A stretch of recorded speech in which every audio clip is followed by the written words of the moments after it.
નમસ્તે દર્શક મિત્રો, આયોજક પિતલાસ્તવનું હાર્દિક સ્વાગત છે। હું છું પ્રતિક જાની મકવાના। તો સાંજ કરતા પહેલા નજર કરીશું મુખ્ય સમાચાર પર।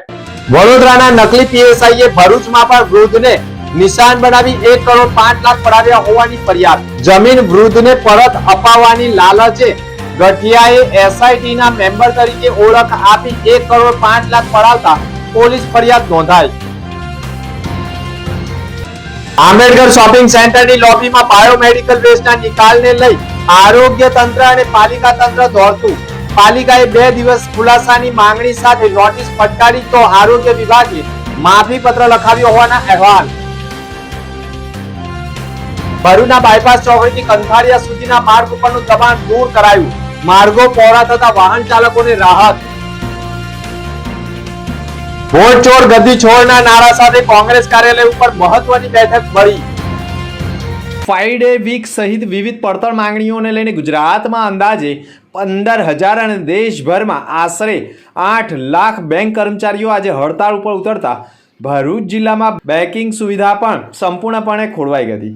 હડતાળના ભાગરૂપે ભરૂચ રેલવે સ્ટેશન માર્ગ ઉપર આવેલી બેંક ઓફ બરોડાની બહાર બેંકના કર્મચારીઓ ભારે સૂત્રોચ્ચાર સાથે સરકાર સામે વિરોધ નોંધાવ્યો હતો।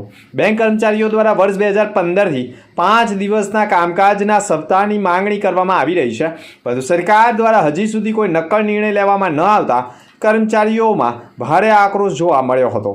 આ હડતાળ દરમિયાન કર્મચારીઓએ સરકારની ઉદાસીનતા સામે નારાજગી પણ વ્યક્ત કરી હતી। બેંક યુનિયનના પ્રતિનિધિઓએ પણ કહ્યું હતું કે જો સરકાર 5 દિવસનું સપ્તાહ મંજૂર કરે તો તેઓ દરરોજ 40 મિનિટ વધારાનું કામ કરવા તૈયાર છે અને શનિ રવિની રજાને કારણે ગ્રાહકોને કોઈ અસર નહીં પડે।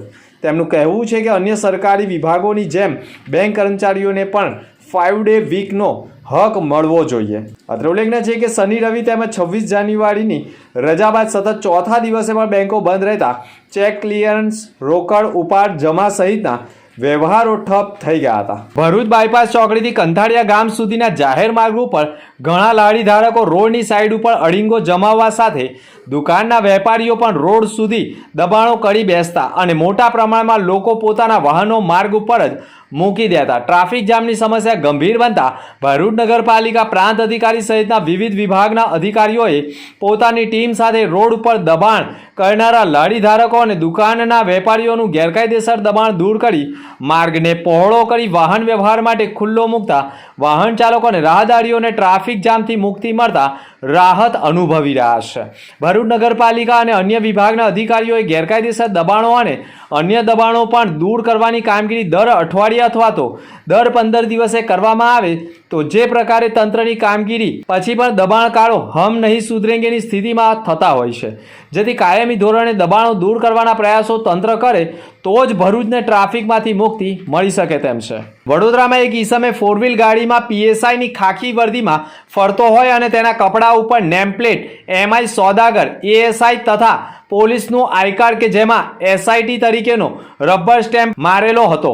પોલીસે નકલી પીએસઆઈને ઝડપી પાડતા તેનું સાચું નામ મોબીન ઇકબાલ પટેલ રહે વડોદરા અલગબીર બંગલોઝ તાંદલજાનો હોવાનું સામે આવતા તેણે વડોદરામાં અનેક લોકો સાથે નકલી પીએસઆઈની ઓળખ આપી જમીનો અને નકલી દસ્તાવેજો જેવાના ગુનાઓમાં ભેદ ઉકેલતા જ પોલીસે પત્રકાર પરિષદમાં નકલી પીએસઆઈનો ચહેરો મીડિયા સમક્ષ મૂકતા નકલી પીએસઆઈનો ચહેરો ભરૂચમાં ભોગ બનેલા એક વૃદ્ધે જોતા જ તેમની સાથે પણ નકલી અધિકારી તરીકે ઓળખ આપી અને નકલી પીએસઆઈએ પોતાની નામ સમીર પઠાણ આપી પોતાનું સાચું નામ મુબીન ઇકબાલ પટેલ છુપાવી ભોગ બનનારને એસઆઈટીના મેમ્બર તરીકે ફોન ઉપર ઓળખ આપી તમારી જમીનનો કેસ ફાસ્ટેગ કોર્ટમાં તથા ઝડપી ચલાવી તમારી જમીન તમને પાછી અપાવવાનો હુકમ કરાવી આપીશ તેમ કહી વૃદ્ધ પાસેથી ટુકડે ટુકડે 1 કરોડ 5 લાખ પડાવ્યા હોવાની ફરિયાદ ભરૂચ પોલીસ મથકમાં પહોંચતા જ પોલીસે ગુનો દાખલ કરી ટ્રાન્સફર વોરંટથી નકલી પોલીસનો કબજો મેળવવાના પ્રયાસો ભરૂચ પોલીસે કર્યા છે।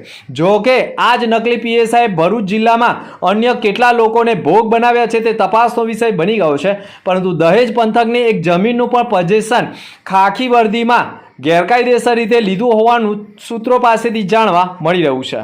ભરૂચના સ્ટેશન રોડ ઉપર આવેલા ડૉક્ટર બાબા સાહેબ આંબેડકર શોપિંગ સેન્ટરમાં કેન્સર ડેન્ટિસ્ટ સહિતના ક્લિનિકો ચલાવવામાં આવે છે, પરંતુ ક્લિનિકોમાં તબીબો અને નર્સિંગ સ્ટાફ જે દર્દી પાછળ મેડિસિન્સનો ઉપયોગ કરી હોય તેવા ઇન્જેક્શન, વપરાયેલી સોય સાથેના ગ્લોવ્સ, ગ્લુકોઝના બોટલો તથા દાંતના માપ માટેના નિશાનો જેવી સામગ્રીઓ જેને વૈજ્ઞાનિક ઢબે નિકાલ કરવાના બદલે થેલીમાં ભરી કોમ્પ્લેક્સના જ લોબી પાસે ફેંકી દેતા કૂતરાઓએ આ કોથળીને ફાડતા તેમાંથી મોટા પ્રમાણમાં વપરાયેલા બાયોમેડિકલ વેસ્ટ શોપિંગના લોબીમાં રજડતા થતા લોકોને રોગચાળાનો ભય અને લોકોના જીવનું જોખમ ઊભું કરાયું હોવાના બે જવાબદાર ડોક્ટર સામે કાર્યવાહી કરવાની માંગ ઊભી થતાં ભરૂચ જિલ્લા પંચાયતે હોસ્પિટલના લેટરપેડ ઉપર હવે આવી ભૂલ નહીં થાય તેવી બાહેધરી જ્યારે નગરપાલિકાએ 2 દિવસમાં હોસ્પિટલને ખુલાસો આપવા માટે નોટિસ ફટકારી છે અને જો યોગ્ય ખુલાસો નહીં હોય તો 2017ના નિયમ મુજબ કાર્યવાહી કરવામાં આવનાર હોવાનું સેનેટરી ઇન્સ્પેક્ટરે કહ્યું હતું.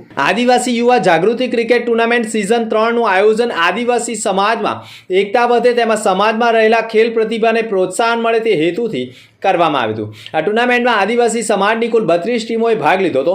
ટુર્નામેન્ટની ફાઇનલ મેચ ખોજબલ અને ઉમરાજ ટીમ વચ્ચે રમાઈ હતી, જેમાં ઉમરાજ ટીમે શાનદાર પ્રદર્શન કરી વિજય મેળવ્યો હતો.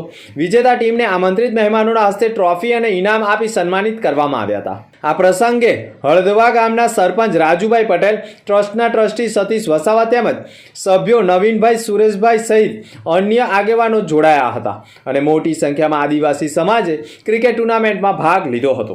આદિવાસી યુવા જાગૃત ક્રિકેટ ટુર્નામેન્ટ સિઝન 3ની ભરૂચના ઓસારા રોડ પર હળદવા ગામ ખાતે ઓપનિંગ કરવામાં આવ્યું હતું. આ આદિવાસી ટુર્નામેન્ટમાં લગભગ ભરૂચ જિલ્લાની 32 ટીમે ભાગ લીધેલો હતો અને આજે ફાઇનલ મેચ રમાઈ હતી. એમાં ઉમરાજ ટીમ વિનર બની હતી, જેથી આ ઉમરાજ ટીમના તમામ ખેલાડી અને શુભેચ્છકોને હું એમને ખૂબ ખૂબ ધન્યવાદ કરું છું. જય જોહાર, જય આદિવાસી. શ્રી ખોડિયાર માતાજીની જન્મ જયંતિ નિમિત્તે રબાડી સ્થિત શ્રી ખોડિયાર મંદિર ભવ્ય ધાર્મિક કાર્યક્રમોના આયોજન કરાયા હતા. સવારથી જ ભક્તોમાં ભારે ઉત્સાહ ઉમંગ જોવા મળ્યો હતો. આ પાવન અવસરે માતાજીની વિશેષ પૂજા અર્ચના સાથે નવચંડી યજ્ઞનું આયોજન કરાયું હતું, જેમાં મોટી સંખ્યામાં ભક્તોએ હાજરી આપી ધર્મ લાભ લીધો હતો. સાથે સાથે ભક્તો માટે ભવ્ય ભંડારાનું પણ આયોજન કરવામાં આવ્યું હતું. સાંજના સમયે મંદિર પરિસરમાં ધાર્મિક માહોલ વચ્ચે રાત્રે પરંપરાગત રીતે લીલો લીમડો માંડવો યોજાનાર છે, જેમાં ભક્તોએ ઉત્સાહપૂર્વક ભાગ લીધો હતો. સમગ્ર આયોજનને લઈ મંદિર પરિસર ભક્તિભાવથી ગુંજતું રહ્યું હતું. આ કાર્યક્રમમાં ગ્રામજનો, ભક્તો તેમજ સમાજના આગેવાનો મોટી સંખ્યામાં જોડાયા હતા.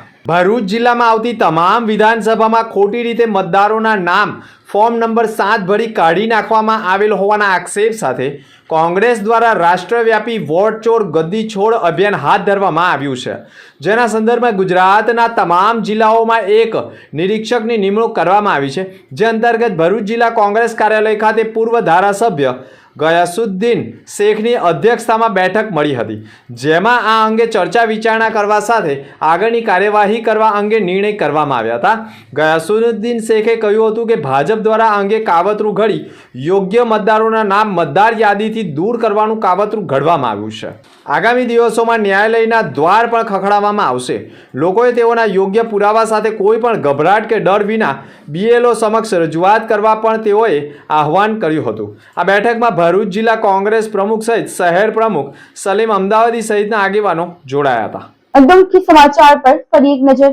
વડોદરાના નકલી PSIએ ભરૂચમાં પણ વૃદ્ધને નિશાન બનાવી 1 કરોડ 5 લાખ પડાવ્યા હોવાની ફરિયાદ. જમીન વૃદ્ધને પરત અપાવવાની લાલચે ગઠિયાએ SIT ના મેમ્બર તરીકે ઓળખ આપી 1 કરોડ 5 લાખ પડાવતા પોલીસ ફરિયાદ નોંધાઈ. આંબેડકર શોપિંગ સેન્ટરની લોબીમાં બાયોમેડિકલ વેસ્ટના નિકાલને લઈ આરોગ્ય તંત્ર અને પાલિકા તંત્ર દોડતું. પાલિકાએ 2 દિવસ ખુલાસાની માંગણી સાથે નોટિસ ફટકારી તો આરોગ્ય વિભાગે માફી પત્ર લખાવ્યો હોવાના અહેવાલ. ભરૂચના બાયપાસ ચોકડીથી કંથારિયા સુધીના માર્ગ ઉપરનું દબાણ દૂર કરાયું. માર્ગો પહોળા થતા વાહન ચાલકોને રાહત. વોટ ચોર ગદ્દી છોડના નારા સાથે કોંગ્રેસ કાર્યાલય ઉપર મહત્વની બેઠક મળી. તો અર્થસિંહના સમાચાર. નવા સમાચાર સાથે ફરી મળીશું. નમસ્કાર.